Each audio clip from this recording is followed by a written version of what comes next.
जी, आप कभी कर्मों का जब खेल बताते हैं, कर्मों का जब पूरा चक्कर बताते हैं, तो भयभीत हो जाता है मन की छोटी-छोटी बातों से ही अगर किसी का दिल दुखाया या किसी को हमारे द्वारा ऐसा आचरण हो गया तो उसका हमें भोगना पड़ेगा महाराज जी। पर महाराज जी कभी-कभी दूसरे पक्ष में देखा जाता है कि कोई बहुत बुरे आचरण कर रहा है और वो बहुत बाहरी उससे देखा जा रहा है कि वो बहुत धन संपदा और कुछ समय के लिए, जैसे पुण्य अधिक है, पाप कम है, तो हमें पहले पाप भोगाया जाएगा।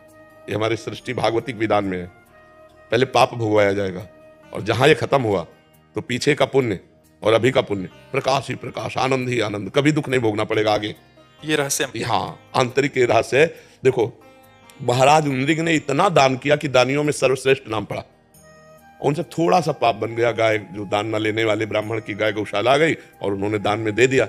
अब वो वापस नहीं दे रहा था, वो वापस ले नहीं रहा था और गौएं, बस इतने अपराध के। तो वहां पूछा गया कि आप अपने आप का थोड़ा सा पाप है, आपको भोगना पड़ेगा, तो आप पहले पाप भोगिए क्योंकि थोड़ा है। तो उनका जिस तुरंत गिरगिट बन के द्वारिका में कुएं में पड़े थे और पुण्य का महान फल की भगवान श्री कृष्ण के हाथ से उनका उद्धार हुआ और वो अपने स्वरूप को चले गए। बड़े बड़े संतों को कष्ट में देखा जाता है कि उनके थोड़े पाप है, भोग कर वो भगवान को प्राप्त होंगे। महाराज जी जो भजन कर रहे हैं वो उनमें काफी प्रश्न भी आते हैं ऐसे, तो फिर तो पूर्व का जो पाप है वो उसको कष्ट दे रहा है, और जहां ये पूर्व का पाप नष्ट हुआ और पुण्य पुण्य का मिलान हुआ, प्रकाश हो जाएगा, आनंदित हो जाएगा। इस विधान को संसारी लोग जानते नहीं, तो कहते ज्यादा धर्म कर्म करोगे तो दुख ही भोगोगे, ज्यादा भजन करोगे तो दुख भोगोगे, क्योंकि पाप करने वाले सुखी हो रहे। ऐसा नहीं।